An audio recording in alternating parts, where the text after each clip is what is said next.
안녕하세요. IT조선 유진상입니다. 안녕하세요. 법무법인 바른의 한서희 변호사입니다. 네, 테크로우 오늘은 요즘에 아주 핫한 이슈인데요. 알트코인 얘기를 좀 해보려고 해요. 비트코인을 제외한 다른 가상화폐를 이제 통틀어서 알트코인이라고 하는데, 비트코인이 좀 성장세가 조금 주춤하니까 알트코인들이 요새 아주 미쳤어요. 가격이 급등하더라고요. 알트코인 시가총액이 올해만 지금 한 5배 가까이 급증한 걸로 나타났는데요. 특히 우리나라는 지금 외국에 비해서 엄청 가격이 높죠. 김치 프리미엄이다. 줄여서 네. 김프 네, 막 맞아요. 이렇게 얘기를 하는데, 또 이게 올라가는 듯 하더니 저번 주말부터 또 갑자기 떨어지고 있죠. 온통 파란불이에요. 파란 세상이 갑자기 돼가지고 저도 물렸어요.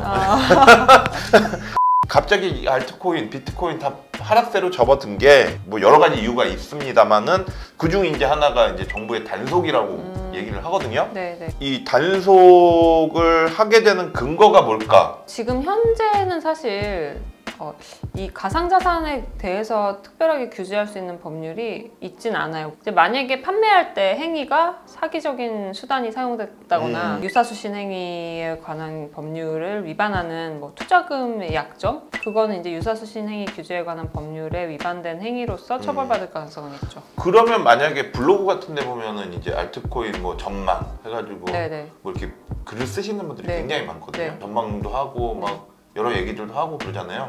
그런 것도 혹시 걸리나요? 투자금을 받고 내가 거기에 대한 몇 배 이상의 뭐 수익률을 보장한다든지 모집을 행위거든요. 해가지고. 네. 은행업을 이제 사적으로 하지 말라는 게 사실 유사수신행 규제에 관한 법률의 근본 취지고, 그러니까 돈을 받고 몇 배 이상 불려준다든지 내가 돈을 받고 수익 보장을 해준다든지 이런 행위가 문제되는 거고, 네.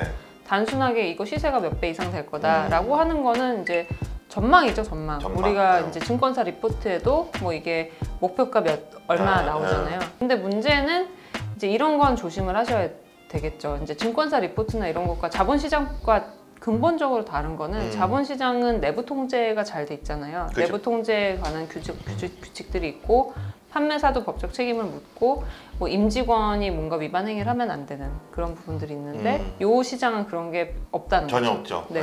약간 펌핑도 심하고 네, 요즘에 네. 보면은 네. 투자를 하시기에 앞서서 조금 객관적으로 좀 놓고 보셔야 될 필요성이 좀 있는 것 같아요. 네, 네. 다시 이제 좀 단속 얘기를 좀 넘어가면 어떤 기관들이 뭘 단속하게 되는 건가요? 4월 15일자 보도자료가 나왔더라고요. 네. 이게 코인 투자 설명회를 통한 코로나19 확산 주의 및 유사수신 행위, 투자 사기에 유의해 주시기 바랍니다. 라는 이제 보도자료가 네, 금융위에서 나왔어요.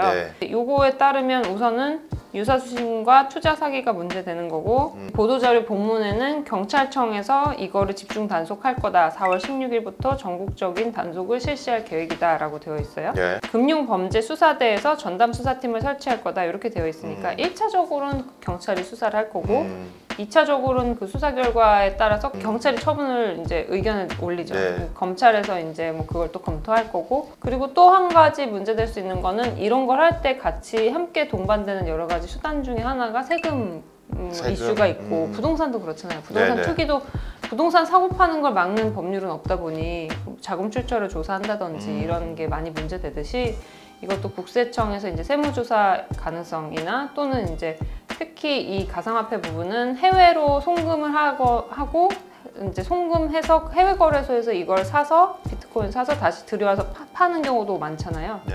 이런 거는 이제 문제가 되는 게 외국환 거래법이다 보니 금융당국과 관세청도 함께 이러한 집중 단속 기간에 조사를 할 가능성이 있죠. 이런 기관들에서.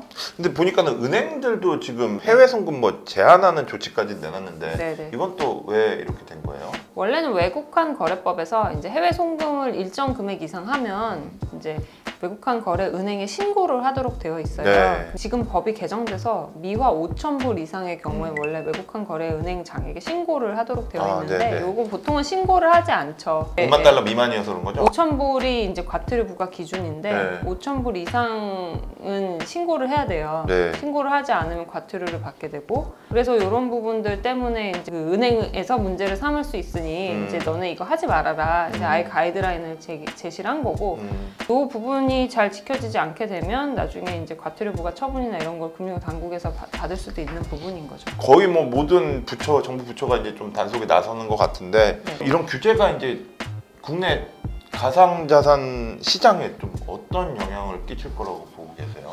가상자산 시장에서 이 문제가 되는 거는 이제 저는 조금 의문인 게 이런 사기나 유사수신 행위 자체는 이렇게 떨어뜨리는 요인이 될 수는 있을 것 같은데 네. 지금 이게 문제가 되는 거는 이런 사기적인 것들 때문에 다 오른다고 보기는 어렵거든요. 오히려 이렇게 된 거는 지금 뭐 주식시장이나 이런 데 자산시장의 문제 버블이 함께 형성되면서 가상자산 시장에까지 이제 오게 된 거고 네. 국민들의 인식이 가상자산도 하나의 투자 대상으로 볼 수 있구나라고 이제 된 데긴 한 거라고 생각이 들어요. 근데 그렇다 보면 사실은 이 가상자산 시장에서 세금도 걷잖아요. 이제 네, 2022년 1월 1일부터는 250만 원 이상 수익을 봤을 때 차익이 실현됐을 때는 기타 소득으로 봐서 22%의 세금이 공제되는데 이런 세금까지 부과하는 상황에서 그러면 여기에 이 가상자산 시장에 대해서 아무런 규제가 제대로 이루어지지 않고 그냥 형사적인 처벌이나 뭐 사기죄, 유사수신행위 이거 해당되는 경우 많지 않거든요. 네. 이 시장 자체에서 건전성이 유지되지 않는 행위를 하는 뭐 예를 들면 펌프앤덤프 세력이나 뭐 마음대로 불법적인 공매도를 하는 세력이나 이런 데 대한 규제는 전혀 안 이루어져도 되는 건가 이런 의문은 들 수 있죠. 그래서 나오고 있는 게 지금 특근법 같은 경우 좀 부족하기 때문에 네네. 이걸 대처할 수 있는 법안이 또 마련돼야 된다라는 얘기가 좀 국회에서 나오고 있는 걸로 알고 있는데 네네. 지금 특정금융정보법에서는 신고제를 도입해서 9월 25일까지 기존 사업자는 신고를 끝내야 되고 그렇죠. 이미 3월 25일에 시행됐기 때문에 기존에 사업을 안 하던 사업자들이 이 가상자산업을 하고자 하면 이제 신고를 끝내고 신고가 수리되면 그때부터 사업을 하실 수가 있거든요. 근데 요거는 뭐냐면은 사실은 이제 자금 세탁 방지를 위한 거예요. 그러니까 본인 확인하고 그리고 자금 흐름 철저하게 관리하고 그리고 또 여기서 추가적으로 지금 부여하고 있는 건 가상자산 사업자가 너네 현금이랑 그 고객 현금은 별도 분리해라. 그래서 요 정도만 지금 이제 규제를 가하고 있어요. 근데 그렇다 보면 사실 가상자산 시장의 건전한 발전이나 또는 이제 여기서 잘못된 행위들을 하는 사람들에 대해서 적절하게 처벌할 수 있는 방법이 이제 많지 않은 거죠. 그런 차원에서 이 가상자산 시장을 건전화시키고 또 육성도 하고 규제도 하고 이런 이제 하나의 산업으로 발전시키기 위해서는 가상자산 사업에 관련된 그 규제나 법률이 필요한 거 아니냐. 미국에선 거래소가 지금 코인베이스에 상장도 되는데 우리나라에서 이런 분위기 상에서 만약에 한국거래소에 업비트가 뭐 상장한다, 빗썸이 상장한다 했을 때 한국거래소에서 받아줄 거냐. 그럼 또 이제 이런 수익 많이 나는 뭐 그런 회사들이 뭐 나스닥에 상장하게 내버려 둘 거냐 이런 이슈가 또 나올 수 있는 거죠. 요 산업을 하나의 산업군으로 발전시키면서 규제도 해야 되는 거 아니냐. 그러면 정부에서 어쨌든간 지금은 거의 관망 상태인데 네. 가이드라인이나 뭐 이런 꼭 규제만이 아니라 관련된 법안들을 계속 만들어서 발전을 시켜나가야 된다라는. 이게 국민들에 대한 어떤 의무이자 뭐 세금을 내는 이제 사람들에 대한 어떤 국가 정책에서 나아가야 할 방향이라고 생각합니다. 그러니까 지금 뭐 어떻게 하겠다 뭐 이런 얘기는 없고 그냥 무조건 세금부터 걷겠다. 예. 그리고 뭐 거짓말하는 사람 잡아넣겠다. 이건 당연한 거잖아요. 그건 당연한 건데 뭐 사실 이 가상자산 관련된 업을 하시는 분들이 되게 억울하다라고 얘기를 하고 최소한의 가이드라인이라도 만들어 달라라고 주장을 하는 이유가 다 이런 이유에서 나온 거거든요.